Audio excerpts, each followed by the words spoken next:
Well, very good morning to all of you, and good afternoon and good evening to all others who are joining from the rest part of the world. Today, our guest speaker for the day is again Dr. Ankur Ahuja from AFMC Pune, and he's going to lecture us on unraveling eosinophilia case-based insights into common, rare, and missed diagnosis. This webinar, as usual, is brought to you by Mumbai Hematology Group, supported by Adelaide Oncology, and very well managed by Perfect Square. I thank Mr. Ashutosh Shukla and team from Adelaide, Mr. Yash, Mr. Kalpesh, and the team from Perfect Square Executive Committee of Mumbai Hematology Group. Our chief guest for the day, Dr. Neha Kamble from Pune. Our guest speaker for the day, Dr. Ankur Ahuja from AFMC Pune. All our discussions were themselves very eminent pediatric hematologist and oncologist, as well as clinical hematologist and medical oncologist. And you participants for sparing a Sunday morning, afternoon, or evening from whichever part of the world you logged in. The flavor of our next weekend activities. Next Saturday, that is 28th of March 2026 from 7 p.m. Indian Standard Time. We have Dr. Sudha Sinha from Yashoda Hospital, Hyderabad, speaking to us on multiple myeloma quadruplets for everyone. And the following day, that is Sunday, 29th of March 2026 from 11:30 a.m. Indian Standard Time. We have Dr. Chetan Damne from Tata Memorial Hospital, Mumbai, speaking to us on ALL maintenance in pediatrics. Now it's time to introduce our discussions for the day, and we are galaxy of them. Here it is in alphabetical order. I will pause for a while for you to look on all our discussions for the day, who are very eminent hematologist, hemato-oncologist, medical oncologist, as well as pediatric hematologist, oncologist, and hematopathologist all across the country.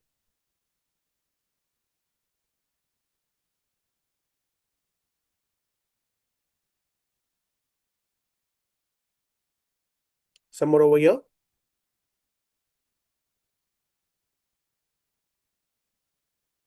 So these are our discussions for the day, and now it's time to introduce our guest speaker for the day. We are with us, Dr. Ankur Ahuja from AFMC Pune. Yesterday only he spoke to us, and that was a wonderful lecture he gave us. But it's my formal duty to introduce him again for those who are not logged in for yesterday's webinar. Dr. Ankur Ahuja is MD DM in Hematopathology, Professor, Department of Pathology at AFMC Pune. Dr. Ankur Ahuja is a distinguished academic hematopathologist with DM in hematopathology from AIIMS, New Delhi. He is currently serving as professor at the Armed Force Medical College, Pune, where he is actively involved in diagnostic service, teaching, and research. With deep expertise in bone marrow pathology, hematolymphoid neoplasms, and benign pathology, he is widely recognized.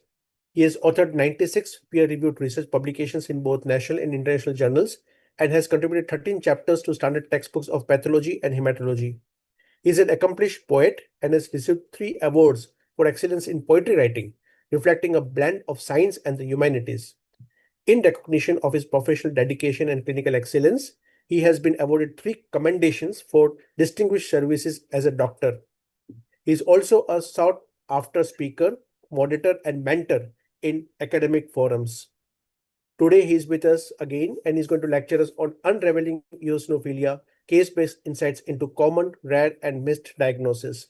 But before he does this, let me introduce our special guest and chief guest for the day. We have with us no other than Associate Professor Dr. Neha Kamble from Pune.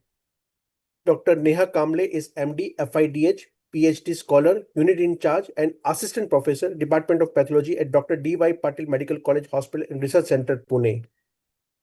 Dr. Neha Kamble is a consultant hematopathologist with expertise in hematological malignancies and her major area of collaborative work being in Europe.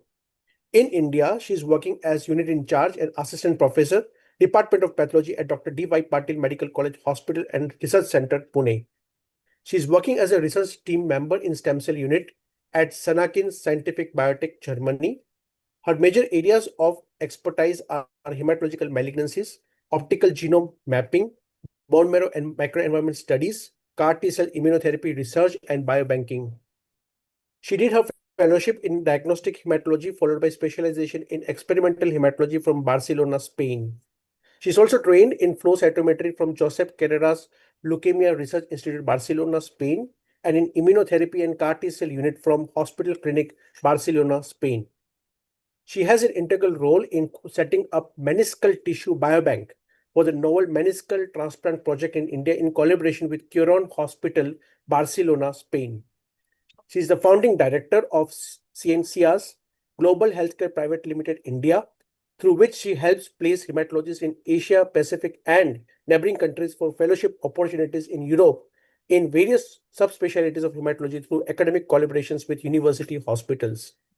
She is the president for Medicare Charitable Trust Foundation, which primarily works on medical, academic, research, and social fronts and is actively involved in philanthropic activities. She is a member and has affiliations with the following hematology associations and work closely on various boards.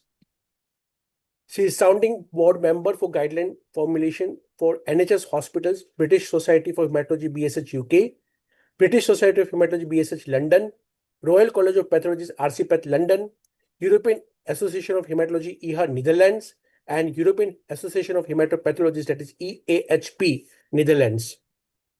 It's my privilege to welcome Assistant Professor Dr. Neha Kumble to inaugurate a webinar and give some words of wisdom. Well, thank you so much. I stop over here. Over to Dr. Neha Kamble.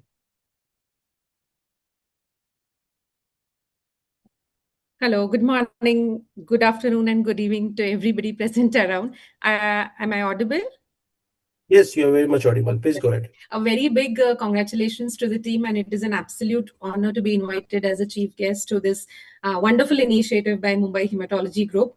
And I believe day in and day out, we are adding so much to the knowledge of hematology, especially to the younger aspiring generation who are, looking to find their foothold into hematology.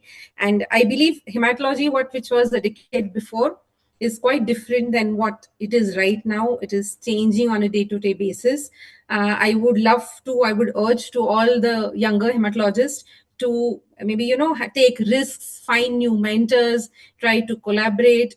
So I believe in today's age, the collaboration exists beyond your institutions. So I believe students and residents should aim to find collaborations across the institutions, across the country, across international grounds as well.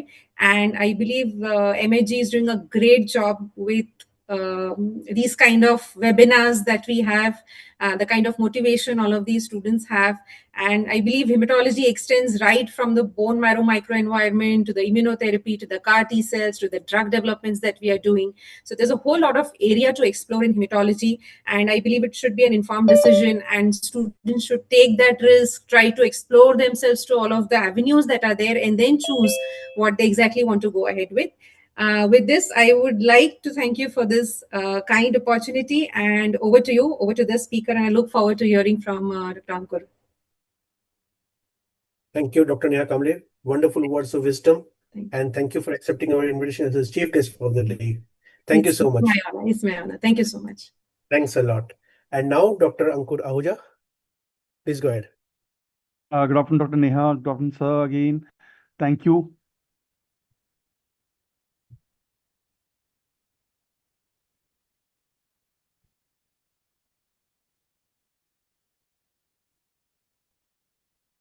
Is my screen visible, sir? Yes, very much visible. Am I audible, sir? Very audible. Please Thank go you, ahead. sir. Thank you, Dr. Neha Kamble. And thank you, Amit Kuran, sir, again.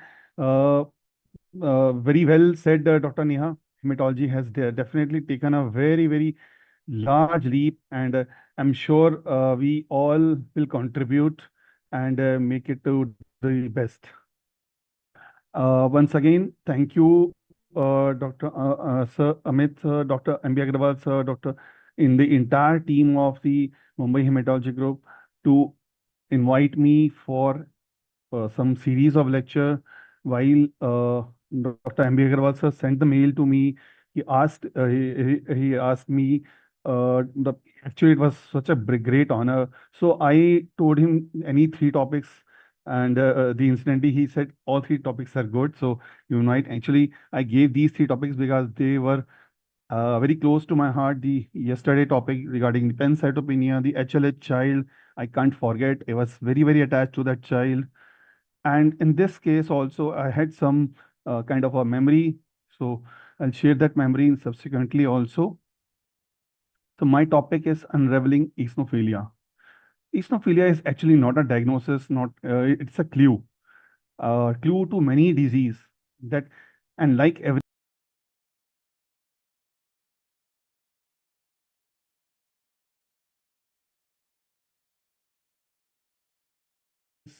A 32-year-old resident was doing residency, developed breathlessness in 2006.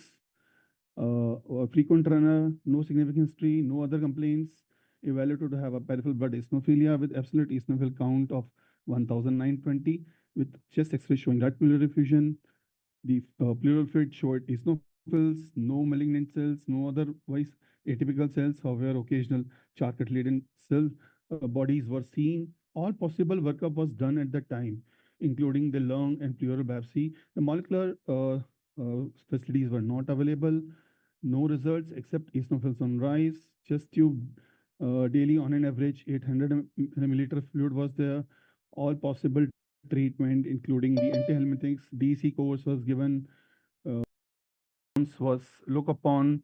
However, after 3 weeks, also no response was there. He was very anxious because, as we know that in the PG we are not supposed to take more than 4 weeks of leave. And thankfully for him, steroids were also simultaneously given at starting from the second week or so. And incidentally, from day 28, everything resolved, and that actually patient was myself.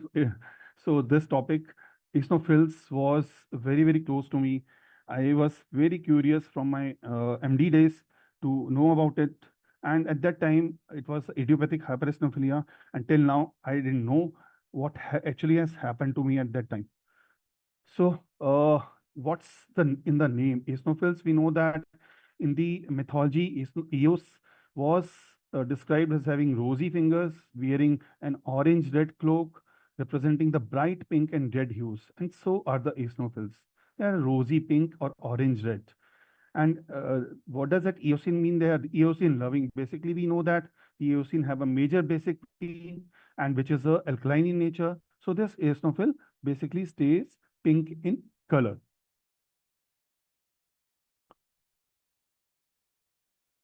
So how do they develop? They develop from the hematopoietic stem cells to the common myeloid progenitor cells, and there comes the role of a GATA1, which basically has a role of eosinophilic lineage commitment. Simultaneously, PU1, CEBP have a role in the granule formation, the remodeling of the cytoskeleton, and there goes the eosinophils.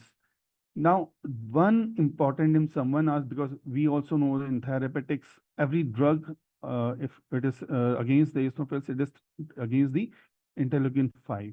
Because this interleukin 5 has a role in differentiation, maturation, lineage, the redistribution. So all major roles of eosinophils are done by the interleukin 5, which are being basically secreted by the activated Th2 lymphocytes, the invariant natural killer T cells, the stromal cells, the mast cells. So, and these all leads to the release of the chemokines. They have a certain receptors over their eotaxin has a CCR3, Rentes have again CCR3 and CCR5.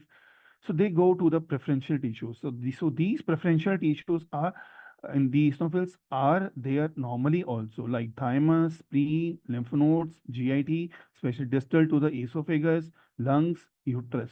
And they migrate into the tissues again. Interleukin 5, eotaxin, dentase, and neurotransmitter B4 has a major role in migration of the tissues.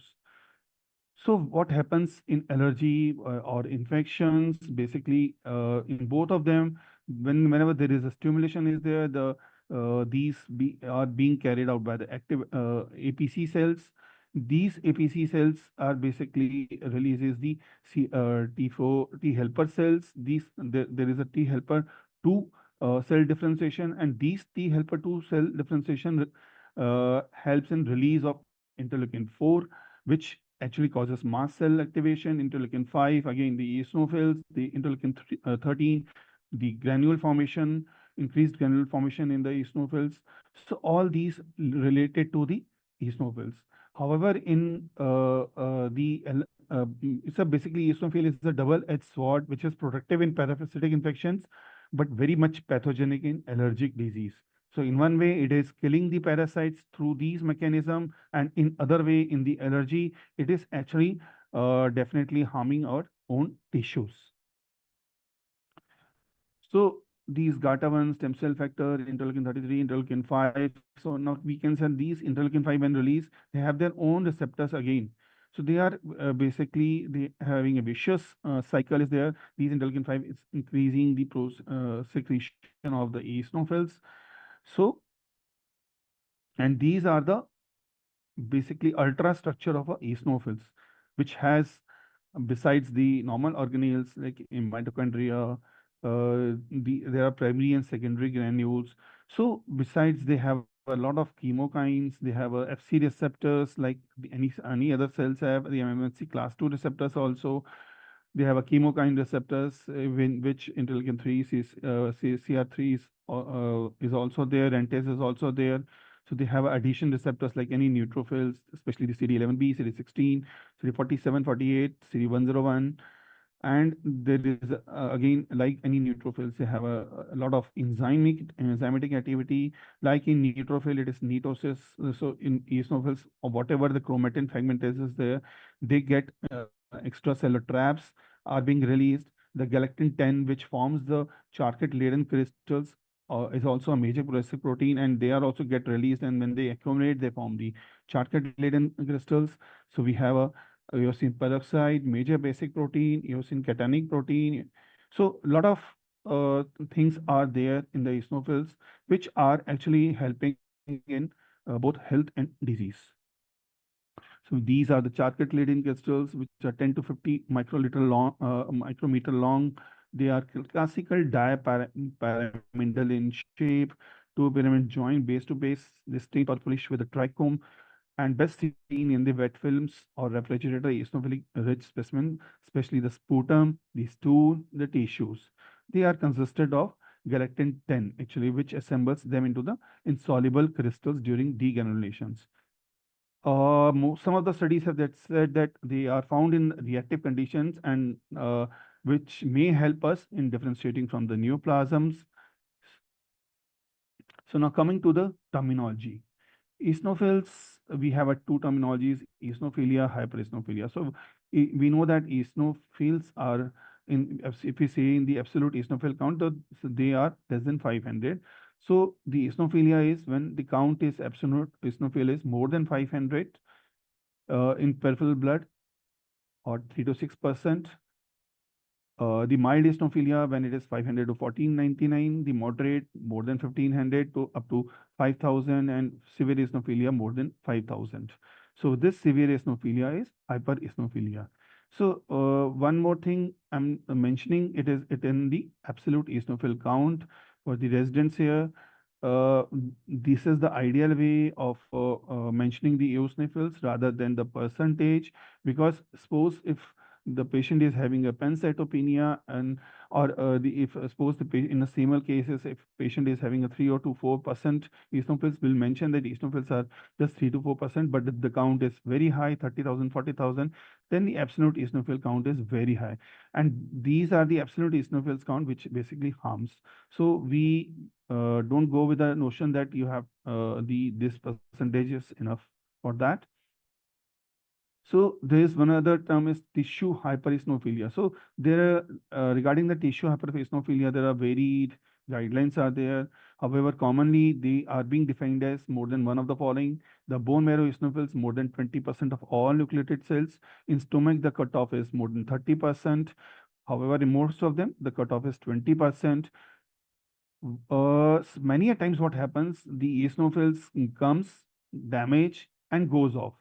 So if we go by just by this definition, it will not be enough, because the eosinophils are not there, but their proteins are there, like eosinophilic granule proteins. The consist of major basic protein, eosinophilic cationic protein, eosinophilic peroxidase. So that's why we have a different immunohistochemistry stains for them. And this if this is not there and these are there, then again also it is known as tissue hypereosinophilia. That means the eosinophils were there, but they are gone now, but they have left the evidence, their evidence of existence in that tissue. So the criteria for hypereosinophilic is blood hypereosinophilia that is more than 1500. plus organ damage or dysfunctional attributable to tissue hypereosinophilia, exclusion of other disorders, conditions as the major reason for organ damage.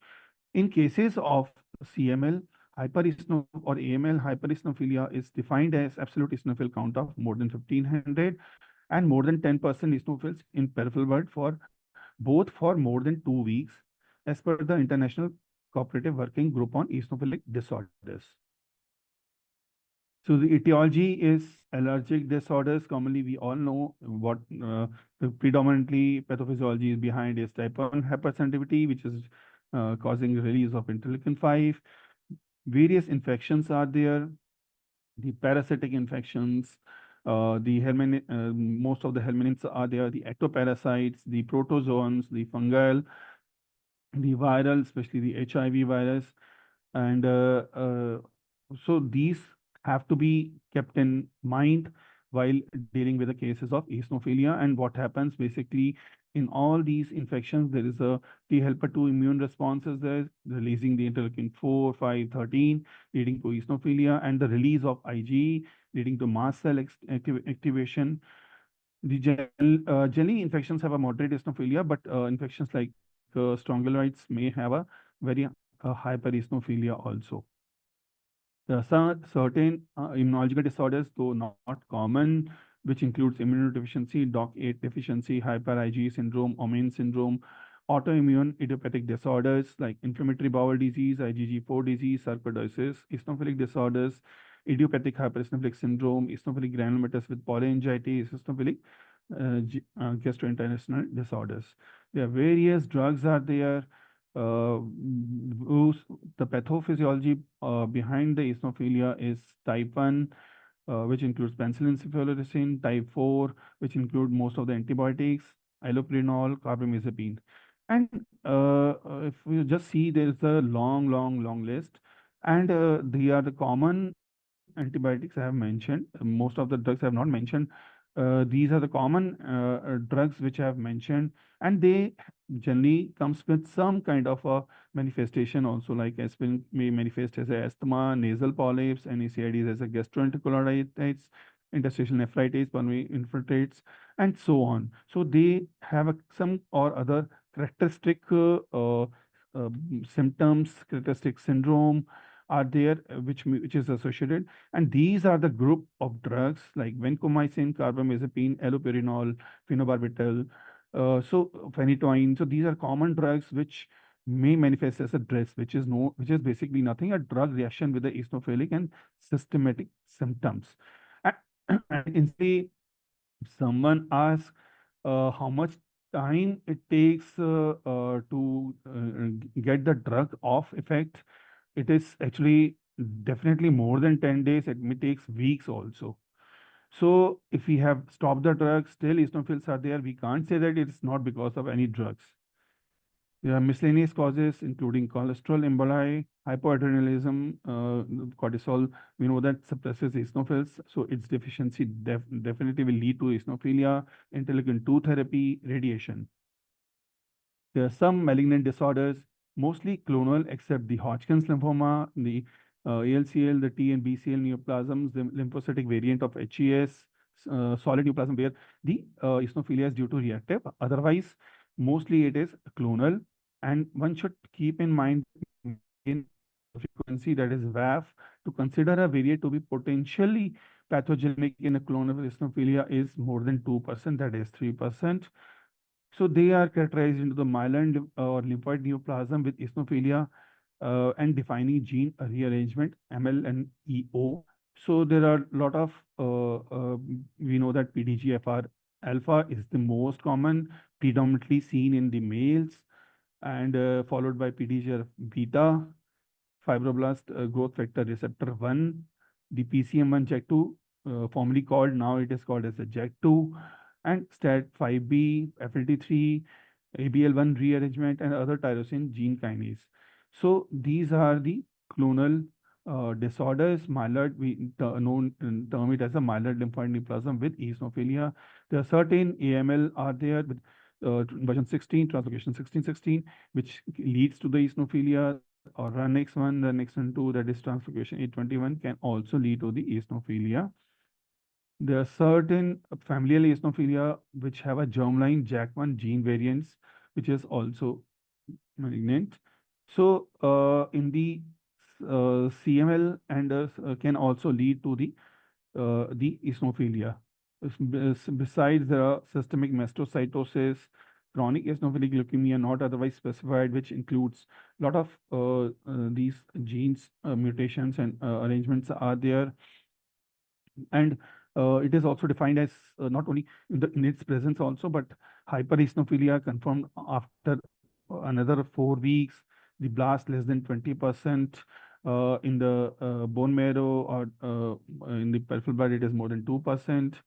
Cytogenetic molecular abnormalities, which we have seen, they have been excluded, like BCR, ABL, and all those things. The myeloid neoplasm with eosinophilia. There are other neoplastic conditions with secondary reactive, which have a paraneoplastic effects: T cell leukemia, lymphoma, adult T cell leukemia, lymphoma, cutaneous T cell lymphoma, Sézary, Hodgkin's, Langerhans cell histiocytosis, BLL with translocation 514, adenocarcinoma, squamous cell carcinoma, nasopharyngeal carcinoma. In all these, when we treat for the malignancy, the eosinophils also comes down, thus proving its role as a non-clonal. There are certain syndromic are there, which is defined as persistent eosinophilia of more than 2 occasions. There are certain Gleach syndrome, angioedema, fever, weight gain, raised IgM. They have a commonly presence with a aberrant T cell expression. So, eosinophilic granulomatous with polyangiitis. Formerly, it was known as a Church-Strauss, in which inflammation of the blood vessel is there, asthma is there, pulmonary infiltrates are there, and P and antibodies seen in 40%. Hereditary familial eosinophilia, mutation of 5q, 31, 33 mutations. Basic, basically, this 5q is the one where interleukin 5 is located. So whenever there is a mutation is there, there is a aberrant expression of interleukin 5, which leads to the familial eosinophilia. So there are some hyper IgE syndrome, Job syndrome, in which mutations in STAT3, DOG8 genes are there. So all these are rare, but maybe see. Prescott-Aldrich X-linked disorder caused by mutation in VOS genes, Omenn syndrome, severe combined immunodeficiency, in which oligoclonal autoreactive T cells leads to the interleukin 5, leads to the eosinophilia, and comprised of raised IgE, eosinophilia myalgia syndrome, comprised of muscle pain, skin rash, breathing issues, and fatigue. So, huge list of eosinophilia, and when there is a huge list, we are bound to confuse. So that's why we have to take a very meticulous course, history, which includes the occupation, we in the minor strongyloids. This strongyloids is such latent that we have seen cases uh, even after decades also.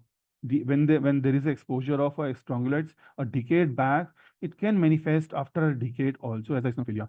So the history should be proper, not be that last month or 2 months back or 3 months back. One should go into the deep as decades, the exposure of that particular place where the strongyloids are common. The river rafters are exposed to schistosomiasis, the slaughterhouses exposed to the ascariasis, the recent travels or the certain places where the particular amines or parasites are common, the history of medications. I must emphasize again upon the herbal or alternative medicines, because patients generally don't come that they for them the herbal or the alternative medicines are not medicines, and they can also lead to the eosinophilia. There are certain food items, raw uncooked meat, which can lead to the trichinellia, raw seafood, the another paragomeliosis infection, the pats. I've seen one very strange case in which one of our patient had a eosinophilia, and we were not able to letting why the eosinophils. We giving the treatment again, the eosinophils comes down, and again then raising. And the only thing which we found in the history was he had a lot of pigeons in his basically terrace, and he used to sit there. So we requested to have that cage made so that So, and when that exposure was out, his eosinophils count came down. The prior eosinophil count is again very important. The new, persistent, waxing, and waning. So, all these histories are very, very important. The constitution symptoms are there. One should, especially the fever, B symptoms. One should think for any lymphomas. The family history, again, any specific family history is there. We should look for the familial, the genetics involved, the skin, the pulmonary in form of wheezing cough, the cardiac. So all these are history for the basically eosinophilia leading to the organ damage. Whether it's a cardiac is the most deadly, and I must put an emphasis that in whenever there is a cardiac eosinophilia, it gives a time. The patient is asymptomatic in the initial phase, and it is a basically a certain kind of a episode is there, which can come. So one has to be basically cautious about that. Yeah, clinical signs, pallor, probably a parasitic parasites leading to anemia. They stress basically liver involved by any parasites or any autoimmune disorders, any lymphadenopathy suggesting of lymphomas. Edema basically may suggest you for the cardiac involvement, clubbing for the respiratory rate abnormality basically again for the lungs issues, the cyanosis for the lung, the raised temperature basically for the parasitic or the dress.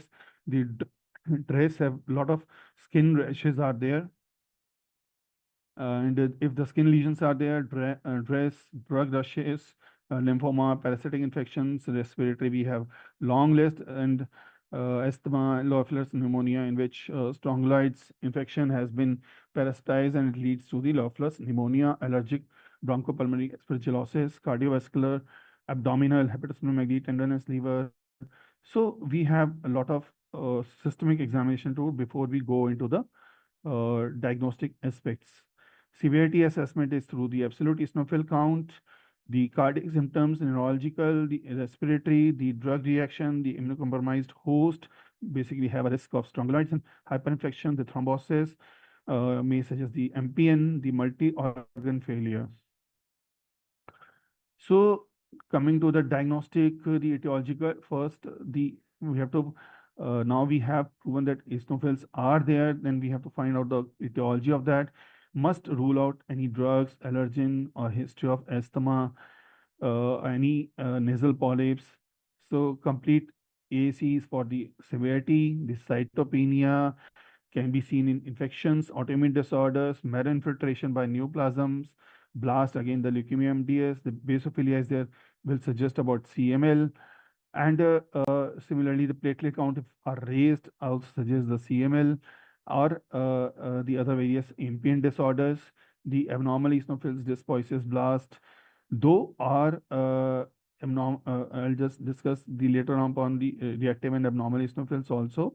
So whenever there is a dysbiosis, blasts are there, may suggest acute leukemia, MDN, and neoplasm, toxic granules, infective, atypical lymphocytes, viral infections, DRESS, liver function test for the DRESS, viral hepatitis, renal function test for again for the DRESS, CRP again for the DRESS and infections, Procel for the infections. Vitamin B12 is very, very important, and most often we forget to evaluate this thing. In fact, I was reading one of the literature in which if the to rule out the reactive versus the malignant eosinophils, we need the vitamin B12 is one of the very important parameter because the morphology will not help us in telling whether it's reactive or malignant. Generally, the malignant will have a raised vitamin B12, the reactive will not have. So it's raised in myeloproliferative neoplasm, the LDH raised in lymphomas, leukemias, and MPN disorders. The tryptase, again, which are present in the mast cells, will be because of the mastocytosis. The various allergen tests are there. Must not forget the stool examination in all cases for, and it has to be consecutive for 3 days. Honestly speaking, in our institute, our my lab assistant team have been scrutinizing the all eosinophils cases, and in almost in 80-90% we are getting the these pathologies. So, so this also has to be put upon the emphasis upon. various serology tests, which includes IgG, IgM, IgE. So these can be done. Filaria antigen can also be done for the hermetic infections. Viral serology, we have various for especially for the HIV virus, the fungal infections workup, uh, uh, right from the CT lung to the antibodies test to the tissue biopsy, autoimmune workup for in form of ANCA, ANA, antibody to CCP, ESR, CRP complement levels will suggest about the autoimmune disorders, and flow cytometry for the immature myeloid cells, CD25 mast cells will tell us about the myeloid hypereosinophilic syndrome. The aberrant T cell population with one of the commonest is CD3 minus, CD3 negative, and CD4 positive, which is present in 80%, will suggest of lymphoid HES. And I told you it is associated with the Gleach syndrome also. So in the molecular, we have PDGFR alpha exclusively in males. We do the fish RT-PCR test. The response to the low dose imatinib, the PDGR beta through the break apart fish, response to the high dose imatinib. We have FGFR1 where the hematopoietic stem cell transplant is required. We have PCM Jack2 which requires the regulatory therapy, and the ETV6, FLD3, the sunitinib and sorafenib. So all these are indicative of myeloid neoplasm with eosinophilia, the BCR-ABL1 for the CMLs, the JAK2 for the MPNs. Now, workup for the organ damage after the etiology, we should look for the cardiac workup because it has the highest mortality, and troponin T, the CKMB, the D dimer, the ECG, the cardiac MRI, they all help us in telling about the cardiac symptoms. The pulmonary workup in form of ABG, serum IgE, ENCA, high resolution CT, the pulmonary function test, bronchoscopy will be telling us about the various pathology in the pulmonary. The GIT for the abnormal CT with contrast endoscopy, including IHCs, the dermatological, the skin biopsy, including the IHCs. So I have made a star in the IHCs because there are various IHCs. These IHCs basically are again for the major basic protein, eosinophilic keratinic protein. They are very important for that. We have to get it done in our each cases where we are suspecting an organ damage. The CNS, CT, MRI, EMG, nerve biopsy, if any kind of a we have a symptoms of paralysis or mental impairment or depression is there, vasculitis for any rashes, so we can do NCA, serology for the virus, various virus disorders, the thrombotic workup whenever eosinophilic induced thrombosis, especially in the MPN cases, the PTNR, APTT, fibrinogen D dimer is required. So this is a algorithm which I have made. I don't know. I am sure the various discussion may can add on it. So eosinophilia we have to measure twice. Take the history of travel, and again I'm putting emphasis that travel history may be very long, a decade back also. That is also very important. The history of drugs, again emphasizing that drugs can be includes also alternative medicines, the various allergens, again emphasizing that allergens can be of any pet or any bird or any animal where the patient is basically constantly exposing of the recurrent infections, the which are suggestive of any the immune deficiency disorders. We should look upon the lymphocyte subsets. In those cases, we should look upon the immunodeficiency disorders, especially the HIV.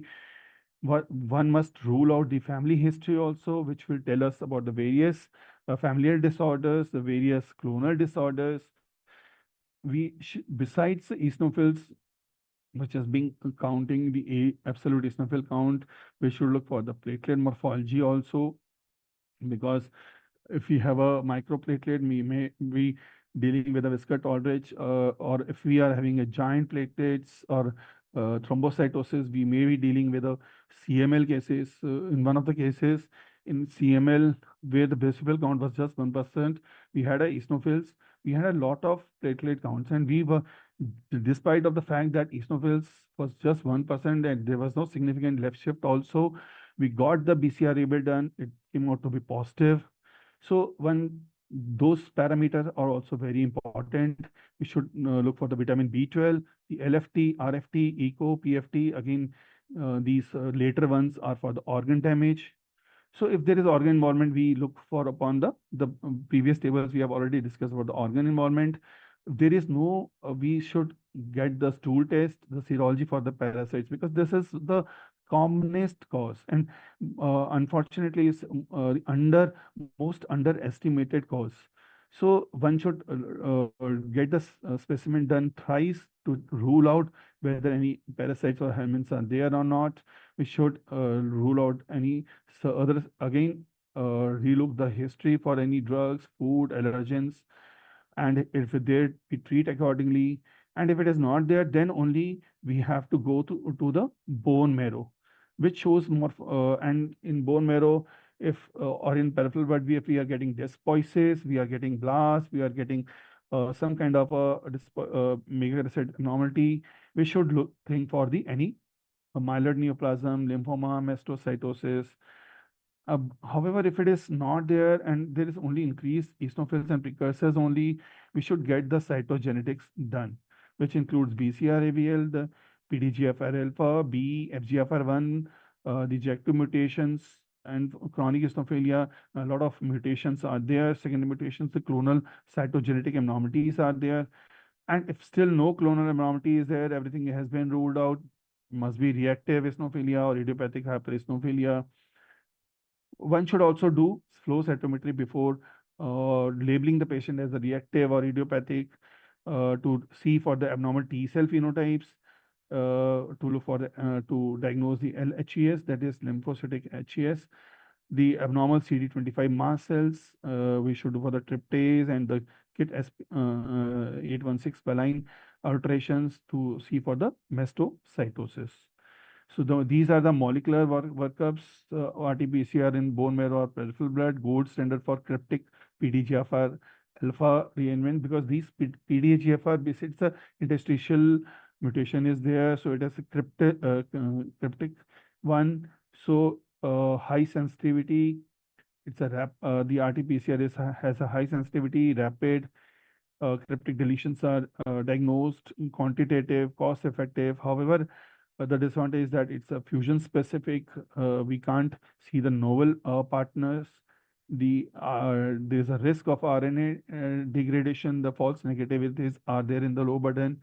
The fish for the PDGF alpha, B, FGFR1, the JAK2.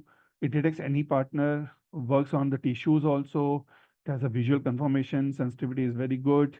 However, it is labor intensive. It may miss cryptic, especially the PDGFR alpha when the not is less than 1 MB.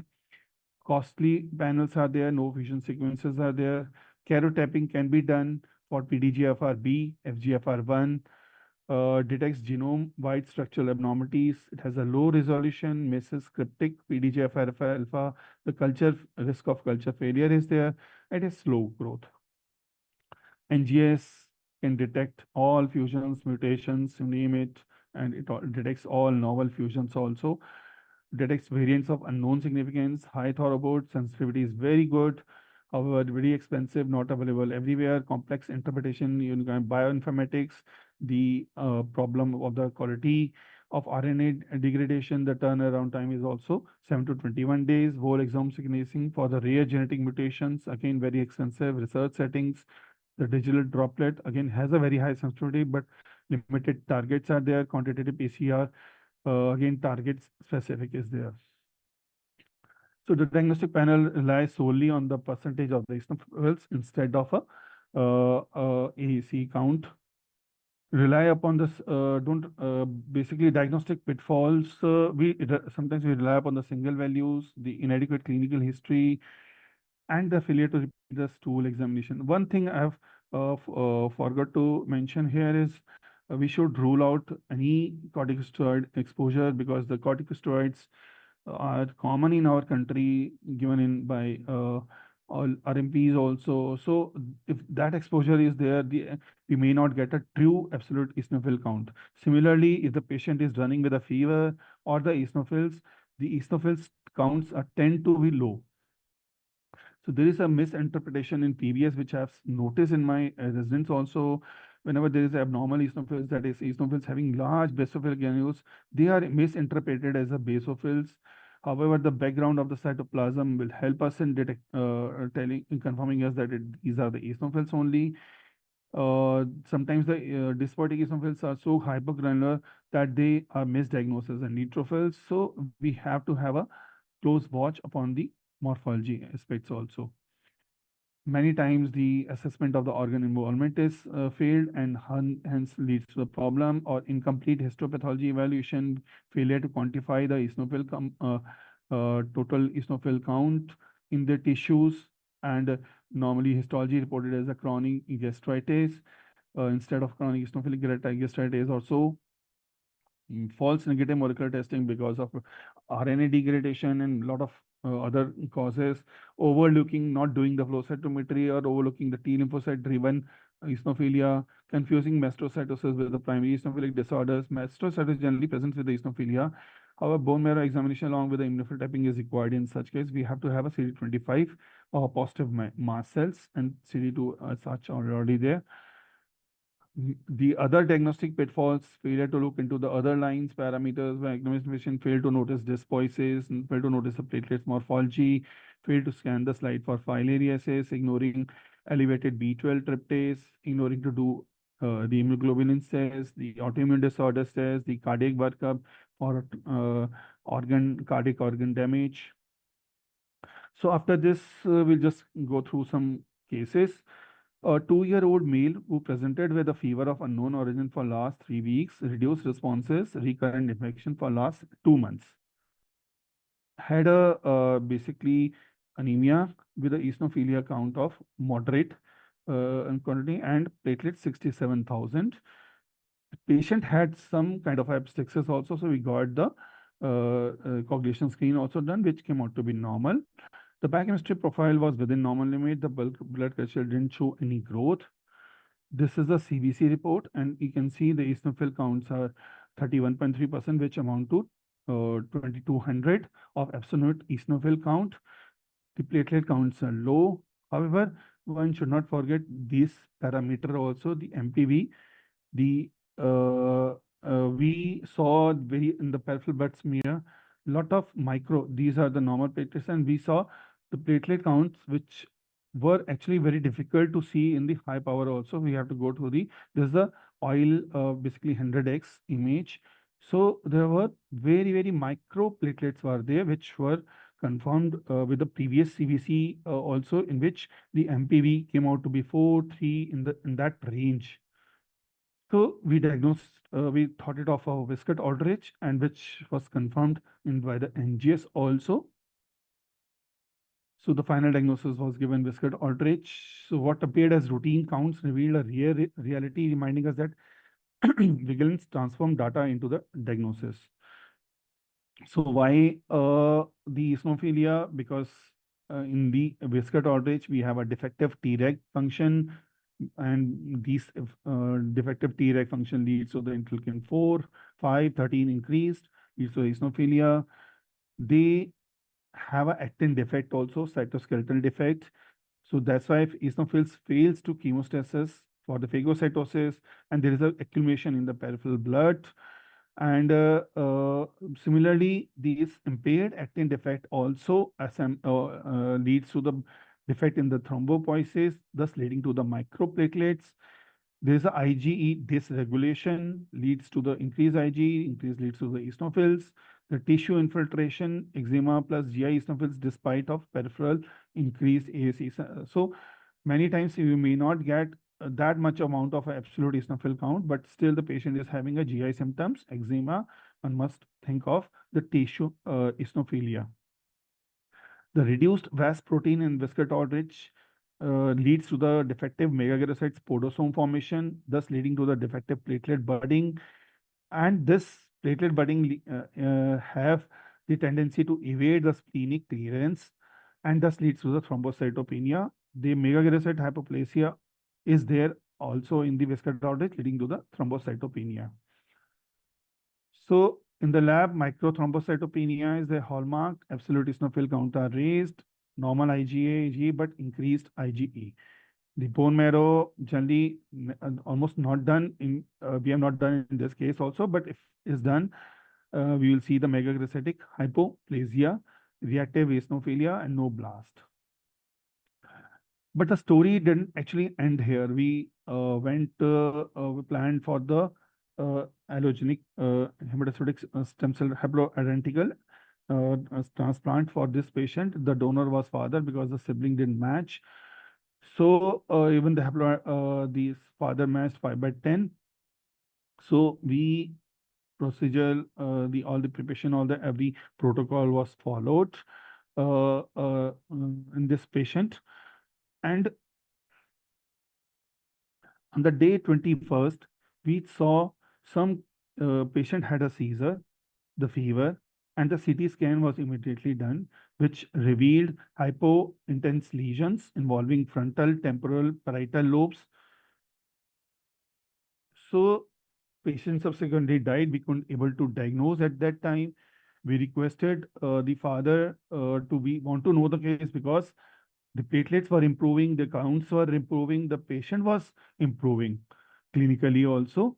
So we requested, we wanted to know where we went wrong actually. So we requested for basically partial autopsy, and we did the brain autopsy, which showed necrotic areas as mentioned in the arrows. There are these were necrotic areas as also mentioned seen in the micro photograph by the green polygonal, and these red are showing the Acanthamoeba parasites, the trophozoites of the Acanthamoeba.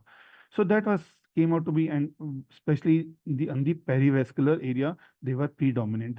So most of the brain part was necrosed, was manifested by the Acanthamoeba. Again, we went back to the history. We tested our tank waters, which came out to be negative for any Acanthamoeba or any Helminth's parasites. So we were curious from where did this patient got this entry. So again, I mentioned the travel history, not of days, it has to be in the months also.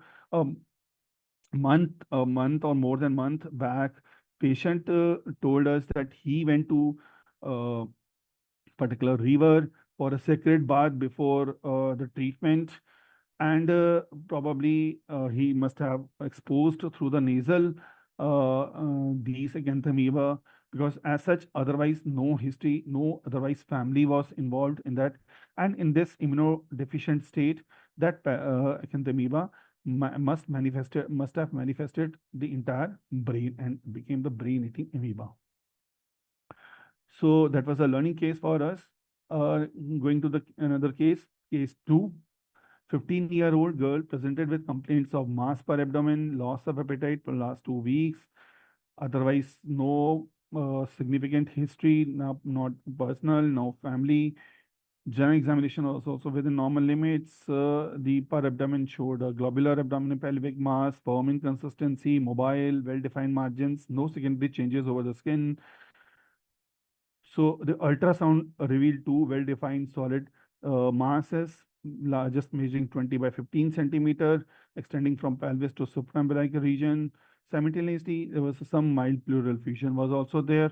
In the ultrasound, the CT scan corroborated with that. So the CBC and biochemistry are also apparently normal except for the eosinophilia, absolute eosinophil count of 1200, that is mild. So LDH was raised significantly, and the tumor markers almost came negative except for the beta HCG, which was slightly, even the beta HCG was also normal, though all the tumor markers were negative. The clinical radiological diagnosis thought of bilateral dysgerminoma. Patient was taken to the OT for the oophorectomy. However, there was mesenteric pelvic and para-aortic lymph nodes were also noted to be increased, and the sample was being sent for the frozen sections, and in the smear we could able to appreciate a lot of atypical lymphoid cells, and immediately the surgeon were told not to go for the surgery. Let's have a just do the take a sample biopsy from the ovary, from the lymph nodes, and let's have a look over it, because we were having suspicion of ovarian lymphoma. So her hemoglobin started falling, TLC started raising, and PBS now revealed few blasts. Subsequently, bone marrow was done, and the bone marrow revealed these to be having morphological lymphoid blast, which were negative for MPO and positive for the, we can see the block positivity in the past stain. We got the flow cytometry done, and this revealed to have a CD34 positivity with a CD5 positivity, cytoplasmic CD3 positivity. However, the surface CD3 was negative. The CD5 positive was there, CD19 was there, CD10 negative, surface CD3 negative. So, which proved that it is a clonal, and as such, immaturity has been proven by the CD presence of CD34. So all these leads to the diagnosis of a TLL. So subsequently, the ovarian tissue also came, and which showed similar findings with a similarly IHC markers showing the TDT positive. Here, the TCD10 came out to be positive. So a diagnosis of TALL leukemia involving the right ovary, the ovary and the pelvic lymph nodes was subsequently given, and the cytogenetic study was normal. So, an unexpected diagnosis turned the tide from losing an organ to preserving a future, reminding us that recognition is a powerful as treatment is there. Now, why eosinophils are there in the TALL? Because we know that the interleukin 5 is being released by the T helper T lymphocytes, and whenever there is an aberrancy or any clonal disorders or any a particular in which T cells are involved, the T helper 2 cells will tend to increase, which will lead to the eosinophilia, and hence, in actually, honestly speaking, after that, this case, in fact, this was my first case as a post DM when I just finished my DM. So this was the first case which I encountered. So by the grace of God, this came to be a learning lesson for me. So whenever there is a eosinophilia, I always keep, and we are not able to differentiate, I always keep the patient on the follow-up, especially when the counts are low or any some kind of any typical morphology is there. So morphological trap in this case, the blast, the mimicking with a granulosa cell tumor clinically, and the one has to look upon open eyes and ears, and to look to see whether we should not get basically biased with anything. Immunophenotyping is very, very important for typing it. The lineage assessment is a compass in a sea of small round cells. We have a lot of small round blue cell tumors, which includes desgerminoma, which includes Ewing's tumor, which includes neuroendocrine tumors. So we should rule out upon all those things, including the TALL. Ovarian, though it is very rare, the CNS testes are common, but one should the one of the study has said that in autopsies they found 30% in a relapse site where ovary was involved. And bilateral solid mass ascites common, must suspect the TALL besides the other causes. The clinical pearl is abdominal pain, mass cytopenias, and prognostic markers are basically based upon the LDH and those things. So, coming to the case 3, a 72-year-old female patient, known diabetic for 15 years, bronchial asthma for 1 year, weakness of left hand, lower limb for 2 weeks, incidence onset gradually, progressive in nature. So basically, 2 weeks history of giving a bronchial asthma also in a 72-year-old, no history of fever, no history of any abdominal pain, hematemesis, melena, chest pain, palpitations, syncope, no history of headache, altered behavior, sleep pattern, no nausea, vomiting, loose stools, constipation, hematuria, oliguria.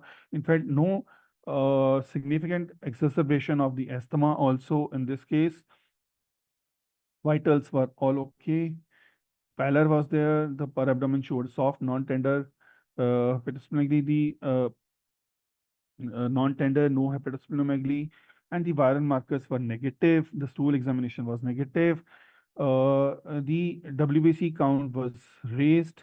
The absolute eosinophil count was 4,681 with a preserved platelet, with having a microcytic hypochromic picture. And these are the basically bone marrow picture, which we can see. So we are getting some abnormal eosinophils, basophilic eosinophils, ring eosinophils. We are getting some blast, increased blast. Is seen some kind of a dysgranulopoiesis in the eosinophils, some pseudopelger hue abnormality, the ring eosinophils abnormality. So the blast and occasional basophils also we can see look upon that. So we are getting a clue that we are dealing with some kind of a clonal abnormality. So the various bone marrow picture reveal the same thing, and the case reveal the PDGFR alpha mutations through the fish probe. So our cytogenetics team diagnosed to the concise point with the input from us. So in hematopathology, routine is an illusion because hidden within it may lie a diagnosis that change everything. So the final diagnosis was given myeloid lymphoid neoplasm with eosinophilia and rearrangement of PDGFR alpha as per the WHO 2022 nomenclature. So what is very important for the PDGFR alpha is no visible 4q abnormality.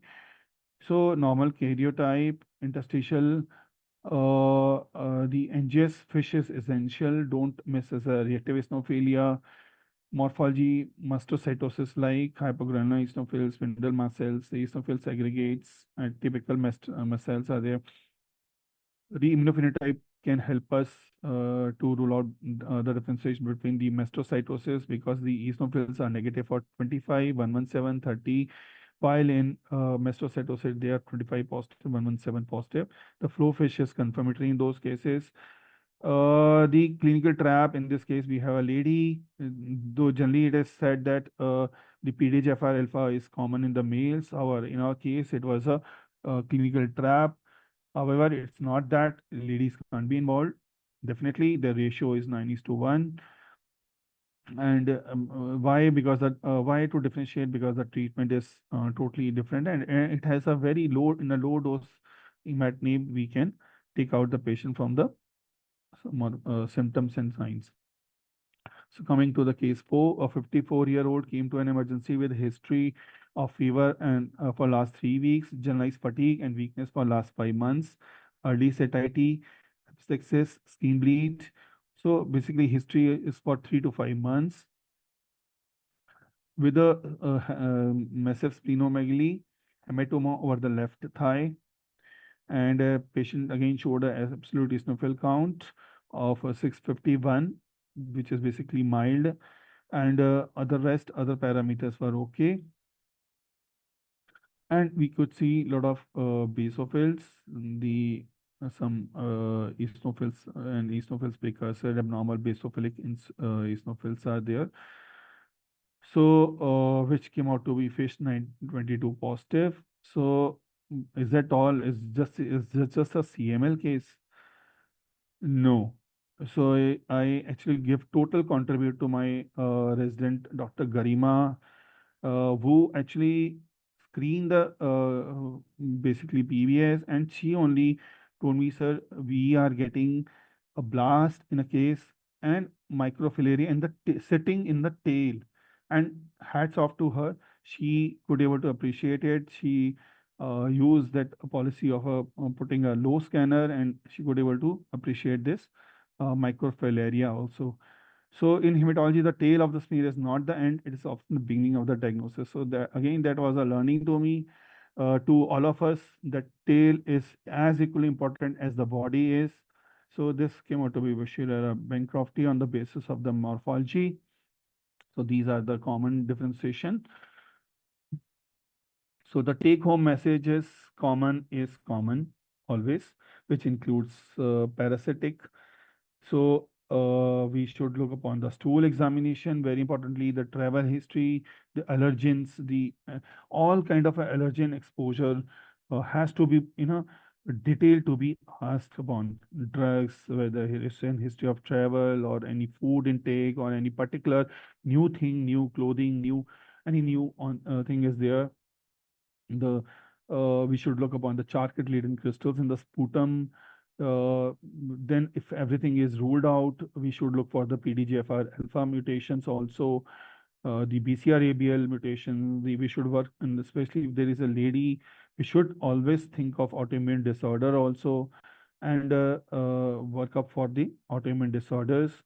And we had a missed trap, basically missed case of a TLL ovarian, as we have seen. So even rare can be common at times, or it can be a lifesaver, or at least a morbidity saver. And genetics definitely has a role in case we are not able to solve the issues. So these are the basically approach. So my gratitude to my teachers again, my colleagues, my seniors, my residents, my lab assistants for everything. Basically, without them, uh, I would not have done anything, not even a single step I would have conquered. So, is the thing in Sanskrit, Sangatatin Chintanan Yat Bhavana Hudi Sannandha Tatra Rogam Nihanti Swamin Bhavadin Na Sanshaya, which means where organized thought rises from the resonance of many intellects, there all diseases are conquered without doubt. Similarly, Sir William Osler also said about the Eosinophilia, medicine is a science of uncertainty and art of a probability. The structured approach to eosinophilia transforms this uncertainty into diagnostic clarity. Thank you. Thank you, Dr. Ankur Ahuja. Again, a wonderful talk like yesterday's. Thank you, sir. Cases were superb. The 5 cases what you showed is wonderful Thank you, sir. and very up to the mark. And even that microphylaria one was the great, Yes, sir. no doubt about it. Sir.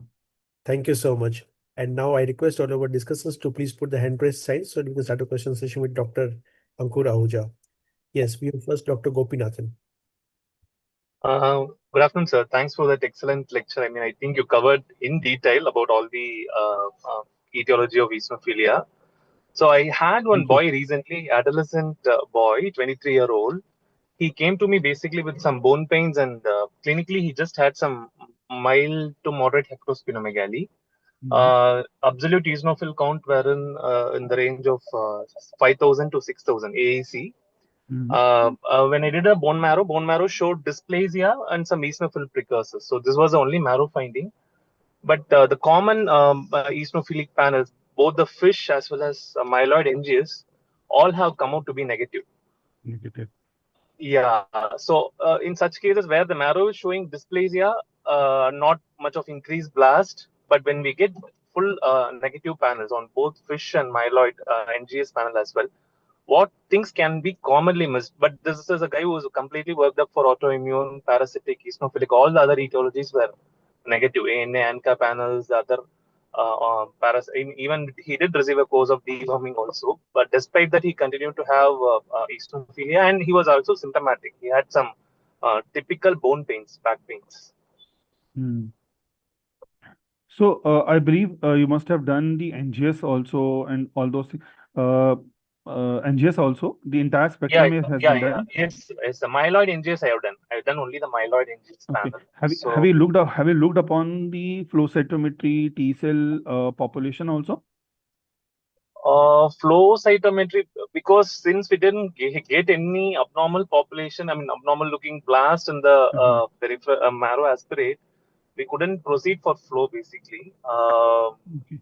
I request you must do, if not, I'm sure you can't repeat the bone marrow also, but at least have a look in the peripheral blood, the flow cytometry part, and just look upon the T cell subsets, and just one tube is enough required, basically CD3, CD4, CD8, and just look upon the pattern. So the commonest pattern, as I mentioned, that CD3 negative, because the bony pains has to have some kind of a reason. And if you're seeing the dysbiosis, especially, and and if that thing is also being ruled out, you have done the entire molecular spectrum, then honestly speaking, in today's era also, still the term idiopathic hypersnophilia is still there. I was It's just still going through the literature when everything has been done.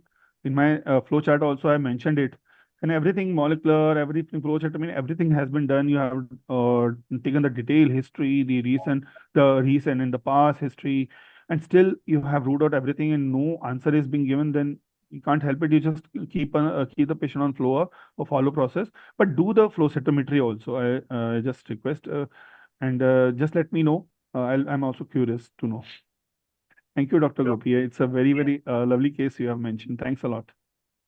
Thank you. How common is it to miss this cryptic translocations or some kind of So, rearrangements, and what yeah, tools are there? So, yeah, it is there. PDGFR alpha is often to have a cryptic rearrangement, and in fact, incidentally, that is the most common also. So, one should look for the fish probe also. One should not totally rely upon the RT-PCR. We may miss those cryptic basically locations also. It is not uncommon. It's not uncommon. Okay. Thank you, sir. Thank you. Thank you, Dr. Gopinathan. Here's one question from Dr. Negasa. Eosinophilia in TLL, how does it affect the prognosis? Number one. And how many of the patients do actually manifest with typical clinical symptoms of leukemia when they present with eosinophilia? So the first question is the prognostic part. So the prognostic part, sir, I have not seen any kind of a prognostic implications is there because they are just a reactive clonal T cell population. They have arisen from Th2 helper cells. And when we are down regulating all those aberrant cells in the cells, the eosinophils also start reducing upon. So as such, I'm not aware, and even in my whatever cases I have seen in TLL, I'm not seen any kind of a prognostic implications, particularly of the eosinophilia. And but I'm glad if someone in the discussion have the answer for it. Secondly, the eosinophilia, honestly speaking, I have seen a lot of cases. But if you ask me the exact prevalence, the worldwide, I'm not aware. But yes, it is very, very common. But honestly speaking, whatever the TLL cases I've seen, the eosinophilia was there in all of them. Maybe mild, it's not at moderate or severe category, but it was there. Thank you. Another question from Vishwanathan Kannan. Can PDGFR alpha be best picked up by PCR, the fusion, or by FISH or by NGS? The fish is better. The turnaround time is basically good, and it can detect the cryptic location also. So fish probe, if we have a specific fish probe, we can detect it.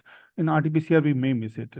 NGS, the turnaround time is very high, and when we have a better turnaround time in form of a fish probe, it is better. Thank you. There is one problem with the JAK2 PCM1 fusion. Sir. It is readily available by FISH. Yes, sir. What is the best part for that? Sir, first of all, since it is being done also by the NGS also, but again, if you ask me specifically, the turnaround time and in our laboratory also, we are getting the report just in a 24 hours. If we have a clinical suspicions, we are telling our cytogenetics Dr. Barun to put those probes. So basically, it's a matter about the turnaround time. So otherwise, NGS can also detect it. Okay. So because FISH is not readily available in the country. It is not available. You are right, sir. But if it is there, then it is much better, sir, because the TAT is very low. Thank you. Dr. Rashmi Kushwa, your question. Yeah. Good afternoon, sir. Very nice presentation as usual. Thank you, ma'am. Thank you, And ma'am. just like we also had a similar case of CML along with a microphilaria sitting beautifully at the tail end. My God. So just yeah, it's a very good lesson that just by hitting one diagnosis, we should not stop looking at the smear carefully. We can probably come across a coexisting condition.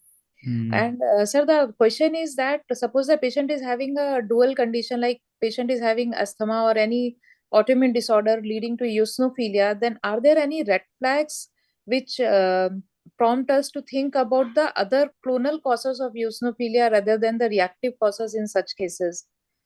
Ma'am, though it is some morphologically, as I mentioned, or through CBC, it is very difficult to tell that whether it's because of reactive or it's because of any clonal. However, there are certain clues are there. So just check for the vitamin B12 levels. If they are raised, they are more suggestive of clonal rather than the reactive, because most of the reactive condition will not get the vitamin B12 increased levels. Second, I'm sure the patient of asthma must be given the steroids also in between, and it is Yes. very well said that when you give the steroid, the non-clonal population, non-clonal eosinophil population have a markedly reduction. However, the clonal population doesn't show that significant reduction in that with the steroids. So, and then you check for the systemic examination, including the hepatosplenomegaly, the in the peripheral blood and the bone marrow. You can see for the dysbiosis also. So those clues can corroborate in differentiating the reactive versus the clonal. Yes, sir. And one more experience I wanted to share. In fact, I want to ask if any of you have come across uh, bone marrow aspirate is showing the normal number of eosinophils. But many a times it happens that in trifine section we see that the eosinophils are slightly increased, although it has no correlation with the context with the patients or those situation. I really think what to do with these eosinophils. So I just write in the refined biopsy report that eosinophils are seen in increased number. So has any one of you come across similar things while reporting refined biopsies? Ma'am, I always look upon. I request when we go to the bone marrow aspirate, now, ma'am, these eosinophils in the aspirate have are so reactive that they get degranulated. And I have mentioned that it's not that we are getting eosinophils. If you are getting a lot of granules in the background, just go and see in those cases, see the bone marrow aspirate, you will find dirty background. So those dirty background is basically of the granule contents. And in fact, honestly, we don't have that ICs available, but I'm very much after reading so much, I'm very much interested to put up on those ICs also to look upon the, in the some cases at least, wherever required. In bone marrow biopsy, those eosinophils are preserved.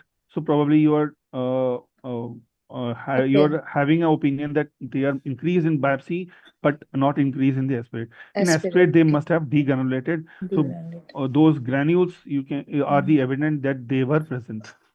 Okay. Thank you, sir. Mm. Thank you, Dr. Dashma Kushwaha. Dr. Gurprit, your question. Morning, sir. Thank you for a wonderful presentation as always. I have a comment, sir. I think one of the discussants spoke about eosinophilia in TALL. So we had a servant soldier of about 27 years of age.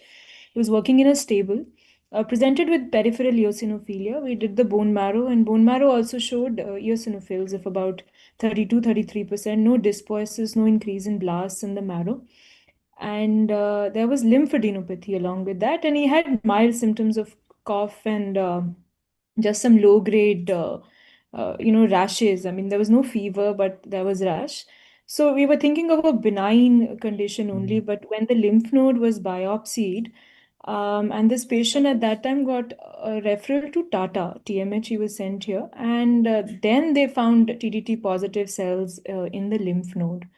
So though the periphery did not have blast, it was still treated as a TALL, and it kind of masked the initial diagnosis of a TALL. So the patient is still under follow-up, but we did get some chromosomal abnormalities, I think of 7q, but none of the other markers were positive. So that was one case that I had recently. But when we did read up, I think it has a poor prognosis. That is what I could read, that they generally, because of cardiac complications. So, but the patient's still under follow-up. So I think he'll let us know in the future of how he responds to therapy. So, the same similar case of yours and mine, that ovarian T, when those T lymphoid blasts were involving the ovary.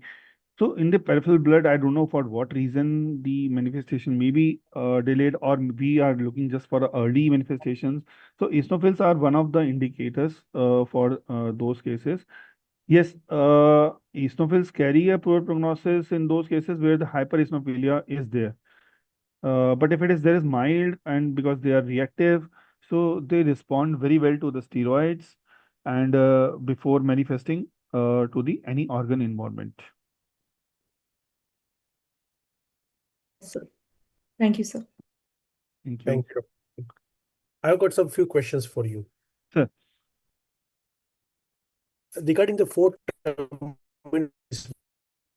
hypereosinophilia.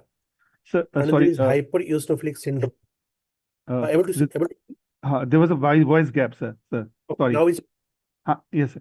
Yeah. So regarding the four terminologies we have, one is hypereosinophilia, another is hypereosinophilic syndrome, Sir. another is idiopathic hypereosinophilia, Sir. and fourth idiopathic HES.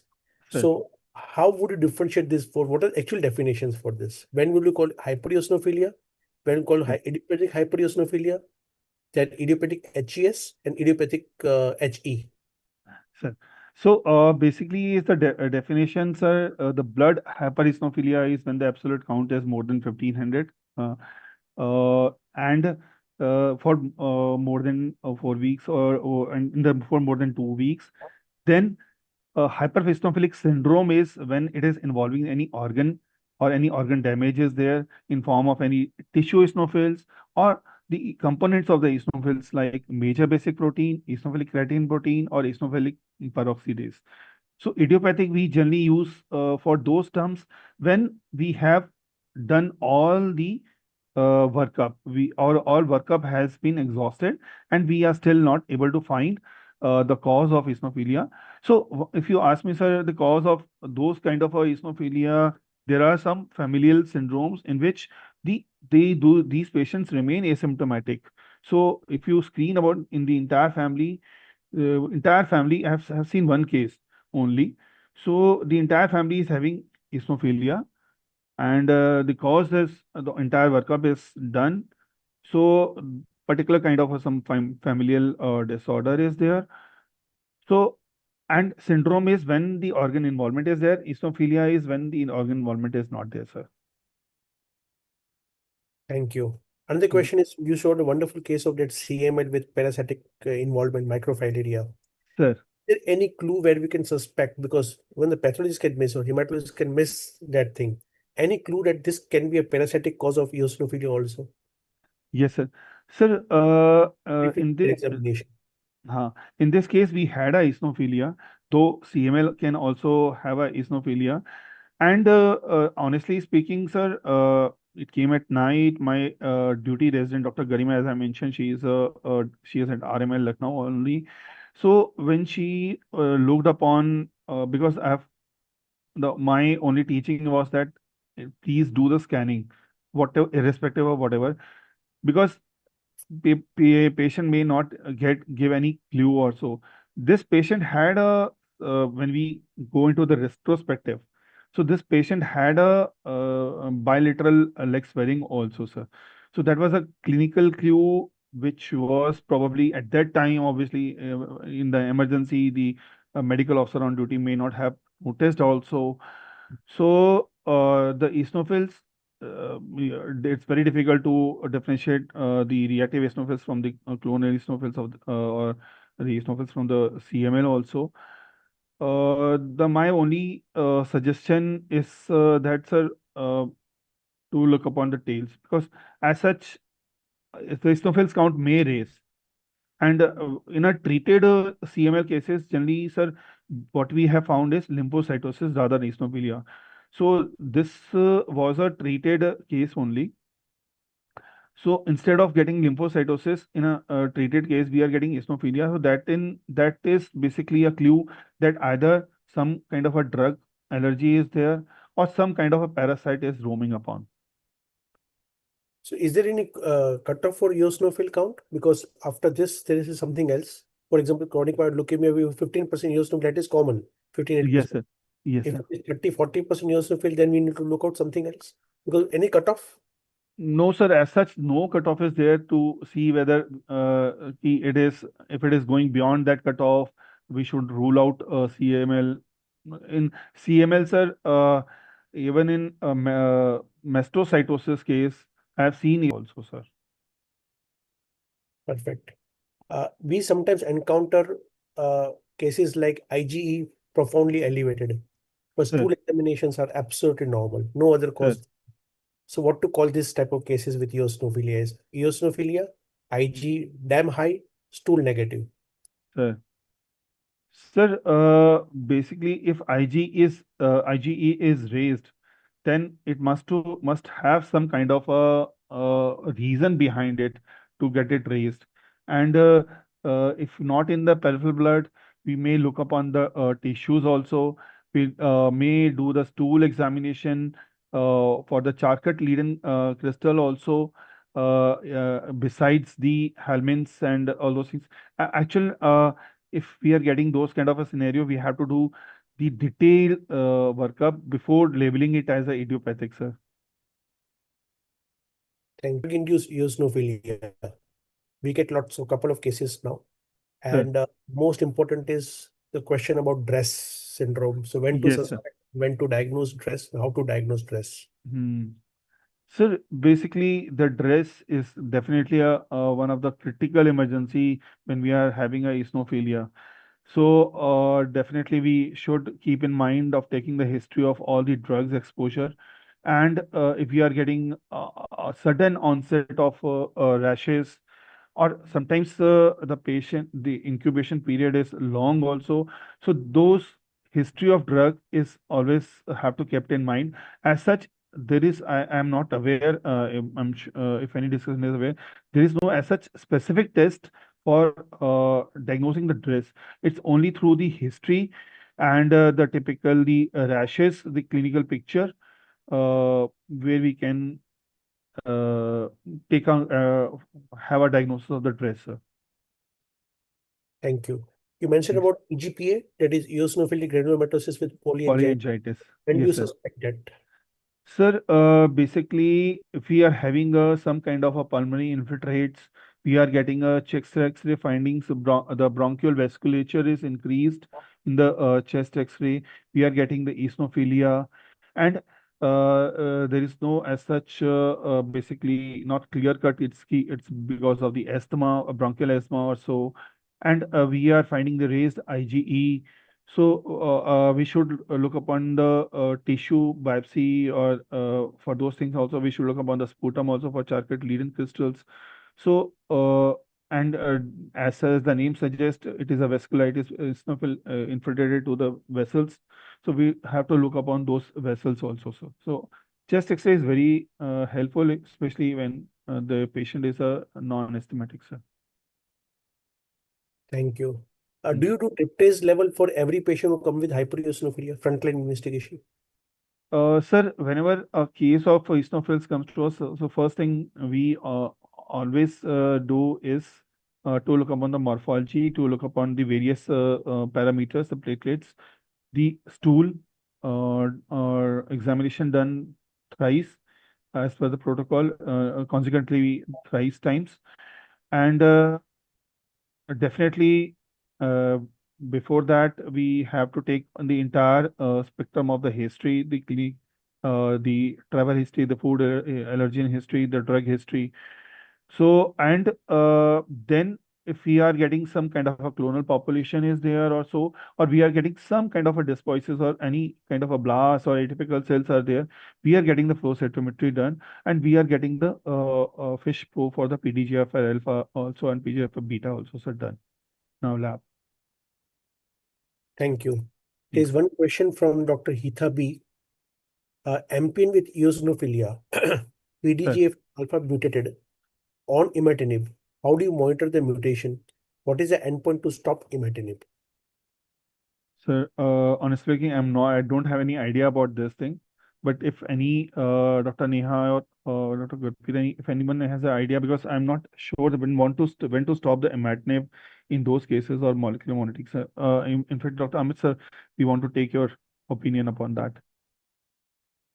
Not like basically alpha mutated eosinophilias, basically treated with a very low dose of imatinib, and that has to be continued lifelong. Yes, sir. There is no other monitoring required, but we can use the CML-based monitoring, what we have the standard guidelines as per CML, but definitely we cannot go for TFR in these cases.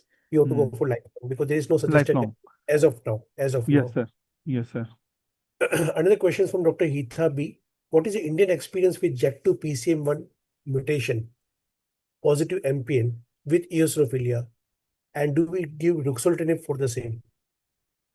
Sir, yes, ruxolitinib is being given. I've just seen one case, honestly. So I can't, but rest of the cases were negative for JAK2, that is PCM1 JAK2. So it's not that much common. Yes, ruxolitinib is being given in those cases, sir. Yeah, but I think that is also under a trial now.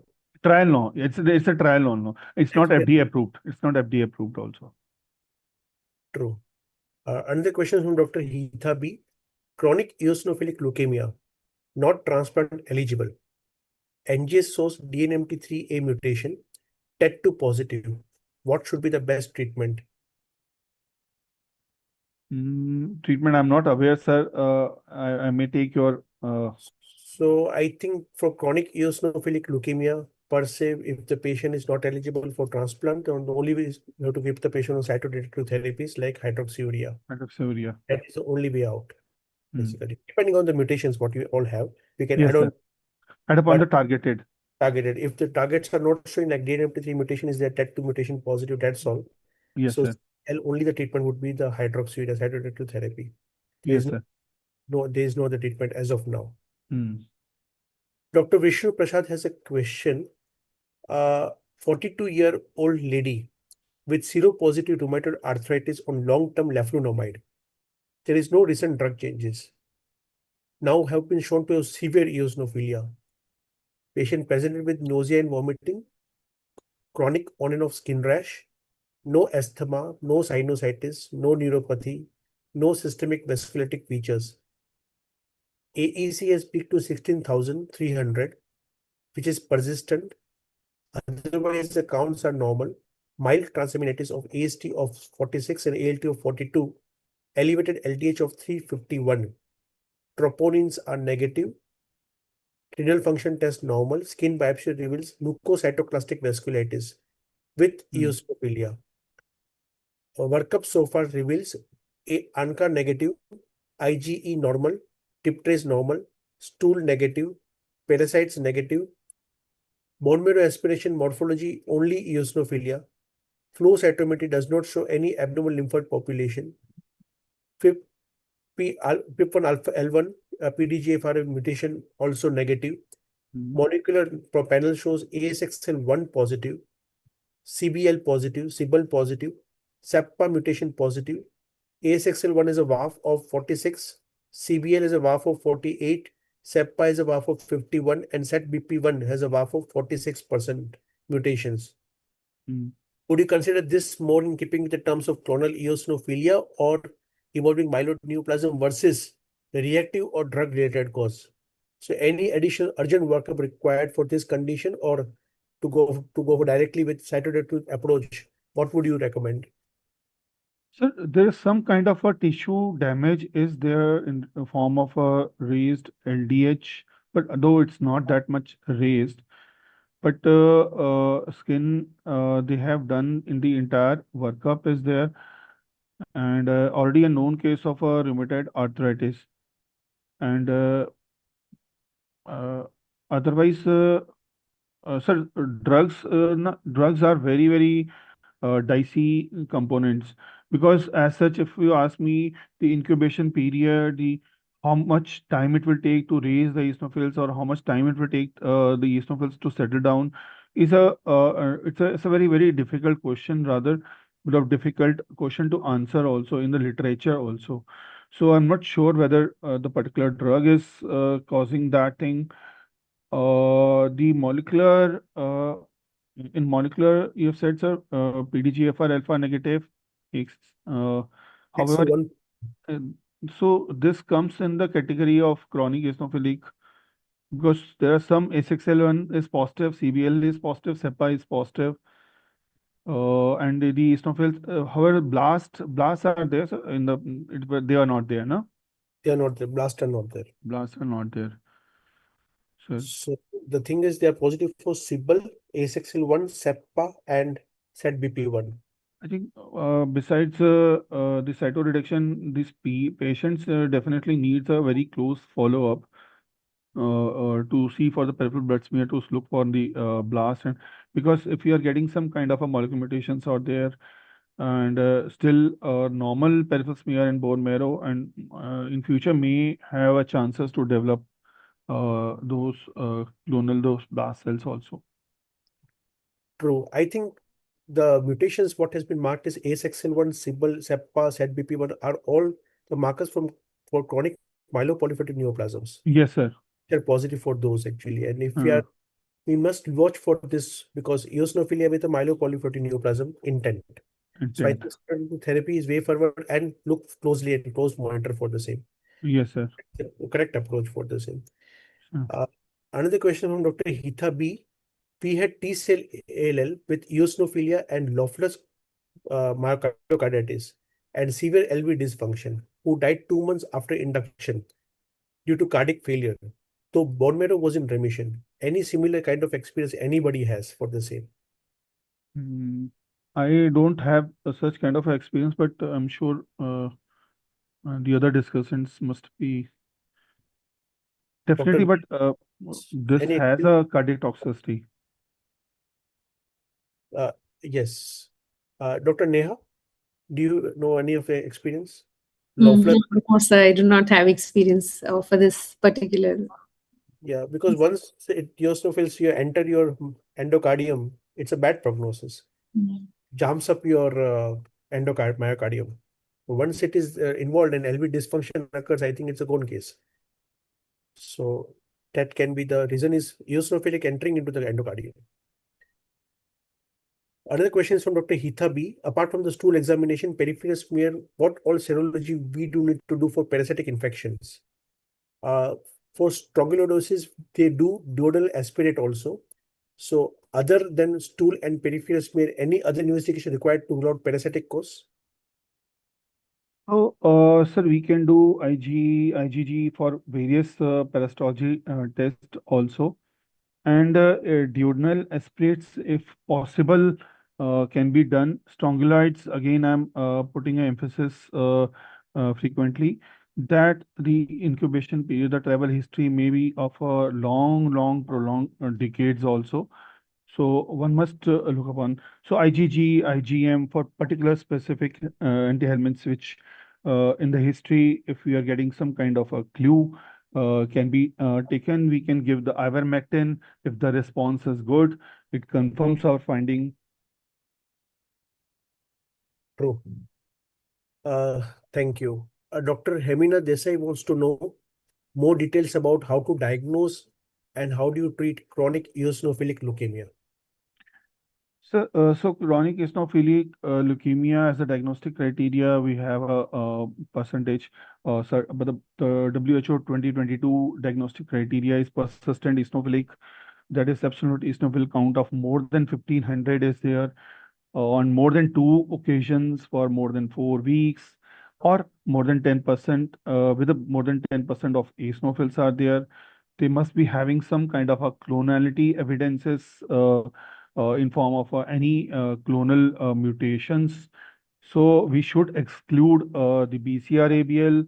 For CML, we should rule upon mastocytosis. We should rule upon rule out the various AMLs, and before putting upon the this chronic eosinophilic leukemia. Thank you. Another question from Dr. S.K. Sharma. how do you treat a patient with vague symptoms and idiopathic eosinophilia? Would you give some empirical therapies for the same? Honestly speaking, best is to give a course of ivermectin antihelminth 6 and and see the response after 2 weeks. If it is not any showing any organ damage, especially, or if it is not severe hypereosinophilia, so work upon next 2 weeks, work upon the entire spectrum which I've mentioned, and give the prophylactic therapy. And if most of the patients do response with just ivermectin dose and As well as atrazine also. atrazine also, sir. Yes, sir, absolutely. Thank you. Another beautiful question has been raised by Dr. Saurabh Pandey. How do you differentiate CBL syndrome versus SIBL-associated eosinophilia in adults? Uh, Honestly speaking, sir, I don't have that much experience, Dr. Neha. I know about that it's basically a Noonan syndrome, it's a rasopathy, but honestly, I have never ever uh, come across those germline mutations. So Dr. Neha wants to answer that. I too have a similar experience as Dr. Ankur sir. So not these combinations that we've commonly receive. So majorly MPNs, but we've never had any experience with Sybil versus We eosinophilia. can, Actually, sir. SIBL syndrome is a germline mutation, actually. Yes, Yeah. sir. When Yes. syndrome. So So, it's quite a theoretical Fa- thing that we know yet. come of childhood facial, age, they have a facial, development, they mhm, have got a Noonan-like faces. Noonan-like They have a faces. cardiac defect also. They are very short statures, and they've got a high predisposition to juvenile myelomonocytic leukemia. That is what is SIBL mutation there. It's a germline Yes, mutation. sir. So they've got a very high predisposition to juvenile myelomonocytic leukemia, and this type of mutation in JMML are good prognosis was may not be transplanted Mhm. also. So they really do very well with this. And the eosinophilia is not predominant. But when you call about in adults coming with CBL mutation positive, you're dealing with a myeloproliferative neoplasm. This is an acquired problem. That is a germline problem. So that is a two different things actually. So that is a cause for juvenile myelomonocytic leukemia because of CBL mutation germline. But here it is acquired clone, that is CBL clone, which leads to a myeloproliferative neoplasm. So that is occurring in adults and that is in children. So that was a question. Another question is from Dr. Saurabh Pandey again. Patient with poor response to imatinib 100 milligram, will increasing the dose help? I I think, will sir, take it over will. from. Yes, sir. Dr. Amit, sir. So basically, the dose is 100 mg. We started 400 mg, reduced to Low 100 dose. mg. But if the patient is not responding to 100, the dose range is there from 100 to 200 to 300 to a maximum 400 you can go. So start minimum dose is 100. You can go up to 400 milligram also. Another question is from Dr. Saurabh Pandey. Germline CBL is negative, but CBL with WAF of 32%. She is a 26 years female with 5 years of diagnosis. So, what is your opinion? Germline is negative, but now she has got a CBL WAF of 32%. 32%. So again, I think more points out to the myeloproliferative part of it then. If germline is negative then. She's 26 years old with 5 years of diagnosis. Okay. And anybody wants to answer any other things? Answer No, else. sir. Okay. Okay. Any dysmorphic picture or any features or Eosinophilia, what he has but mentioned. just that's the But- thing. And CBL is positive. VA WAF Sybil is positive. WAF is positive, basically. and Germline germline is negative. negative. Mm. So next question is from Dr. Krishnathan Kannan. Do you always do a marrow for eosinophilia?